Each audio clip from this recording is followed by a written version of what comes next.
Hi friends, welcome back to our channel. Manu, what the hell are you did man? ఒకసారి social media open చేసి చూడు.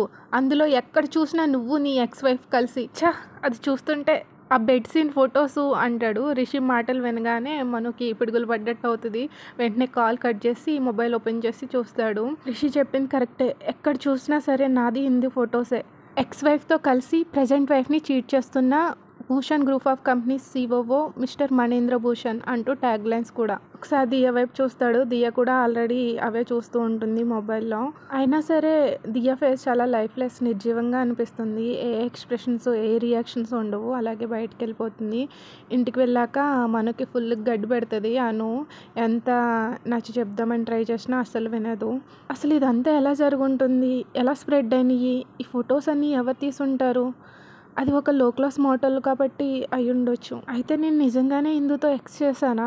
ఏమో, నాకేం అర్థం కావట్లేదు. ఇప్పుడు ఇంకా ఇక నుంచి ఏమేం ప్రాబ్లమ్స్ ఫేస్ చేయాల్సి వస్తుందో ఏంటో అనుకుంటాడు. రూమ్లోకి వెళ్ళి చిరాగ్గా తన ల్యాప్టాప్ బ్యాగ్ని బెడ్ మీద గిరిగేసేస్తాడు. అక్కడే హిందూ కూడా ఉంటుంది ఏడుస్తూ. ఫుల్ కళ్ళు రెడ్ అయిపోయి ఉంటాయి. నువ్వేం చేస్తున్నావు ఇక్కడ? Get out from my room. నాకు కొంచెం స్పేస్ కావాలి అంటాడు. మను, నీకు ఇదంతా చాలా సింపుల్గా ఉంది కదా, కానీ నాకు అలా కాదు. ఇదంతా ఈ న్యూస్ అంతా చూసి హెడ్ కంపెనీ వాళ్ళు నాకు కాల్ చేసి ఆఫర్ క్యాన్సిల్ చేశారు. ఇప్పుడు నేనేం చేయాలి? జనాలు నన్ను కొంపలు కూల్చేసే దానిలో చూస్తున్నారు. సూటిపోటి మాటలతో, కామెంట్స్తో నన్ను అవమానిస్తున్నారు. తప్పు చేసింది నువ్వైతే నన్ను అంటున్నారు అంటూ అరుస్తూ ఏడుస్తుంది. మను తెలుసు కదా, ఆడవాళ్ళు ఏడిస్తే అసలు చూడలేడు. ఇందు ఏదైతే జరిగిందో అదంతా మిస్టేక్. నువ్వేం టెన్షన్ పడకు. మీడియా నుండి అవన్నీ డిలీట్ చేయించడానికి ట్రై చేస్తున్నా. కొన్ని రోజుల్లో అంతా క్లియర్ అయిపోతుంది అని కొంచెం కూల్గా చెప్తాడు. ఇదంతా అయిపోయాక నువ్వు బాగానే ఉంటావు. నేను ఒక ఆడదాన్ని, నాకు ముందు వెనక కూడా ఎవరూ లేరు. రోడ్డు మీద పడేది నేను. నీకు ఇదంతా చాలా సింపుల్గా ఉంది కదా అంటుంది. నీకేమైనా మనీ ప్రాబ్లం ఉంటే నేను చూసుకుంటా ఇందు. ఫస్ట్ ఈ సోషల్ మీడియా అంతా కూల్ డౌన్ అవ్వని, అప్పుడు నీకు ఏ అవసరం ఉన్నా ఏ లోటు లేకుండా నేను చూసుకుంటా అని చెప్పి మళ్ళీ మనసులో ఇలా అనుకుంటాడు. ఓ గాడ్, అసలే దియా విషయంలో పిచ్చి పడుతుంటే ఇప్పుడు ఇందు వచ్చి ఇరిటేట్ చేస్తుంది. సరే ఇందు, ఇంక నువ్వు వెళ్ళు అంటూ మిర్రర్లో చూస్తాడు. దియా అప్పటికే డోర్ దగ్గర ఉండడం గమనిస్తాడు. సో కొంచెం దియాని జల్సీ ఫీల్ చేపిద్దాం అనేసి ఇందుని నడుము పట్టుకుని దగ్గరకు లాక్కుంటాడు. అయినా సరే దియా ఎక్స్ప్రెషన్స్ ఏం మారవు. ఆ తర్వాత ఫస్ట్ ఇందు కన్ఫ్యూజ్ అవుతుంది. ఆ తర్వాత సడన్గా మనుకి ముద్దు పెడుతుంది. మను ఇంకా షాక్లో అలాగా స్టాచ్యూలా ఉండిపోతాడు దియా వైపే చూస్తూని. దియా ఫేస్లో అస్సలు ఒక్క ఎక్స్ప్రెషన్ కూడా చేంజ్ అవ్వదు. అక్కడ నుంచి వెళ్ళిపోతుంది. ఆ తర్వాత మను వెంటనే ఇందుని తోసేస్తాడు. ఏం చేస్తున్నావు? ఇంకోసారి ఇది రిపీట్ చేస్తే బాగోదు అని వార్నింగ్ ఇచ్చి బయటకు వచ్చేస్తాడు రూమ్లో నుంచి. కొన్ని రోజులుగా దియాని అవాయిడ్ చేస్తూనే వచ్చా. రోజులు అవుతున్నాయి కానీ దియాలో ఏ మార్పు లేదు. తన్ని ఒంటరిగా ఫీల్ అయ్యేలా చేద్దాము అనేసి నేను తన్ని అవాయిడ్ చేస్తూ నేను ఒంటరిగా ఫీల్ అవుతున్నా. అసలు తను ఎందుకు అలా ఉంటుంది? కనీసం నాది హిందూది సోషల్ మీడియాలో ఆ ఫొటోస్ చూసి ఏదైనా రియాక్ట్ అవుతుంది అనుకున్నా, లేదు. ఆ తర్వాత నేను హిందూతో ఫ్లర్ట్ చేయడం చూసి కూడా కనీసం ఏ రియాక్షన్ కూడా లేదు. అదంతా ఏం పట్టనట్టే బిహేవ్ చేస్తుంది. తనకి నాకు సంబంధం లేదు, తనకి ఇష్టం వచ్చినట్టు చేసుకుంటే చేసుకొని అన్నట్టు వదిలేస్తుంది. అయినా సరే నేను తన్ని ఎంత ద్వేషిద్దామని ట్రై చేసినా హేట్ చేయలేకపోతున్నాను, మర్చిపోలేకపోతున్నా. తను నన్ను లవ్ చేయకపోయినా పర్లేదు, కానీ నేను మాత్రం తన్ని ఈ ప్రపంచంలో అన్నిటికంటే ఎక్కువగా ప్రేమిస్తాను. తను నన్ను తిరిగి లవ్ చేస్తా అంటే నేను ఏమి ఇవ్వడానికైనా, ఎంత ఇవ్వడానికైనా రెడీ. కానీ నన్ను తన దగ్గర కూడా రానివ్వట్లేదు, మాట్లాడే ఛాన్స్ కూడా ఇవ్వట్లేదు అని మను అనుకుంటాడు. నెక్స్ట్ యూఎస్ఏలో హెగ్డే మ్యాన్షన్లో అందరూ డిన్నర్ చేస్తూ ఉంటారు. సడన్గా పద్మజ ఇలా అంటుంది, నేను ఇండియా వెళ్దాం అనుకుంటున్నాను రవీంద్ర అంటుంది. సడన్గా ఇండియా ఎందుకు? మీ రిలేటివ్స్ని ఎవరినైనా మీట్ అవ్వాలా అని హెగ్డే అడుగుతారు. నో, అలా అని కాదు. నేను ఇప్పుడు చెప్పేది విని మీరు తప్పుగా అనుకోకండి. వస్తారాకి ఒక సంబంధం వచ్చింది. తనకి కూడా అబ్బాయి అంటే ఇష్టం. కాబట్టి నేను కూడా ఒకసారి వాళ్ళ ఫ్యామిలీతో మాట్లాడదాం అనుకుంటున్నాను. అంతా ఓకే అయితే మ్యారేజ్ గురించి కూడా మాట్లాడదామని. ఇలాంటి సిచ్యుయేషన్లో నేను ఇలాంటి మ్యాటర్స్ మాట్లాడడం తప్పే. వసుధార ఇంటి నుండి వెళ్ళిపోయి కొన్ని నెలలు అవుతుంది. నాకు కూడా చాలా బాధగా ఉంది. తను ఎక్కడుందో ఏం చేస్తుందో కూడా ఎవరికి తెలియదు. ఐ హోప్ తను బాగానే ఉంది అనుకుంటున్నా. కానీ ఏం చేయను, ఇదంతా ఫాస్ట్గా జరిగిపోయింది. మన ఫ్యామిలీ ప్రాబ్లమ్స్ వాళ్ళ ముందర చెప్పడం ఎందుకనేసి నేను ఏమనలేదు. ఫస్ట్ నేను ఇండియా వెళ్ళి వాళ్ళతో వసుధార మ్యారేజ్ గురించి మాట్లాడి వస్తాను. తర్వాత ఏం చేయాలో చూద్దాం. ఏం చేస్తాను? మీ కూతురు వసుధార కూడా నా కూతురు లాంటిదే కదా. తను ఎక్కడుందో ఎలా ఉందో తెలిసే వరకు ఈ మ్యారేజ్ని జరిపించొద్దు, ఈలోపు ఒకసారి వాళ్ళతో జస్ట్ మాట్లాడి వచ్చేస్తా అంటుంది. అవును, విశాల్ వాళ్ళ ఫ్యామిలీ కూడా ఇక్కడే ఉన్నారు కదా, వాళ్ళతో మాట్లాడడానికి ఇండియా దేనికి అని అడుగుతాడు హెగ్డే.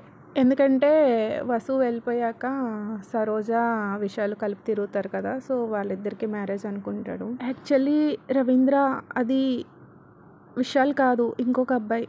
విశాల్ వసుధారాలు ఇప్పుడు కలిసి లేరు. నేను ఆ రోజే తనకి వార్నింగ్ ఇవ్వాల్సింది, మన వసుధారాన్ని వదిలేసి నా కూతుర్ని లవ్ చేస్తున్నాను అని చెప్పినప్పుడే. తను మన ఇద్దరు కూతుర్ల జీవితాలతోనే ఆడుకున్నాడు, చీటర్. తన వల్లే ఒక కూతురు ఎక్కడికి వెళ్ళిపోయిందో, ఎలా మిస్ అయిపోయిందో కూడా తెలియడం లేదు. ఇంకో కూతురు జీవితం ఎలా నాశనం అయిపోవడం నాకు ఇష్టం లేదు. తన్ని ఇంకెప్పుడు మన కూతుర్ల జోలికి రానివ్వకుండా చూడాలి అంటూ తప్పు మొత్తం విశాల్ మీదకి నెట్టేస్తుంది. రవీంద్ర తను ఏడ్చే ముసలి కన్నీళ్ళకి 2 చుక్కలకి కరిగిపోతాడు. రవీంద్ర, ఈ విషయంలో నీకు ఏమైనా ప్రాబ్లం ఉందా అని అడుగుతుంది. నేను అలా ఏమనలేదే, నాకు ఏ ప్రాబ్లం లేదు. నువ్వు ఇండియా వెళ్ళి వాళ్ళతో మాట్లాడవచ్చు. నా కూతురు చేసిన మిస్టేక్కి నీ డాటర్ సఫర్ అవ్వడం మంచిది కాదు, వెళ్ళి మాట్లాడండి. ఇంతకీ ఆ అబ్బాయి ఎవరు అని అడుగుతాడు. రిషేంద్ర భూషణ్. వాళ్ళిద్దరూ మన బిజినెస్ డీల్ కన్నా ముందు నుంచే రిలేషన్షిప్లో ఉన్నారు. తను చూస్తే చాలా మంచివాళ్ళ అనిపించాడు. నా కూతురు వసుధారాకి తను పర్ఫెక్ట్ మ్యాచ్ అనిపిస్తుంది. మీరేమంటారు, తన గురించి ఏమైనా అంటుంది. నో, తన గురించి ఏముంటుంది, తనకి పేరు పెట్టాల్సిన అవసరమే లేదు. He is a jump. పెళ్లి చేసుకోవాల్సింది వాళ్ళిద్దరికి ఓకే అయితే ఎవరు అడ్డు చెప్పాల్సిన అవసరం లేదు. ఎందుకంటే తను చాలా మంచి అబ్బాయి, ఐ లైక్ హిమ్. ఈ విషయంలో నీకు ఏమైనా హెల్ప్ కావాలితే నన్ను అడగండి అంటాడు. సరే, ఎప్పుడు వెళ్తున్నారు ఇండియా? రేపు ఆఫ్టర్నూన్ అంటుంది ఎగ్జైట్మెంట్తో.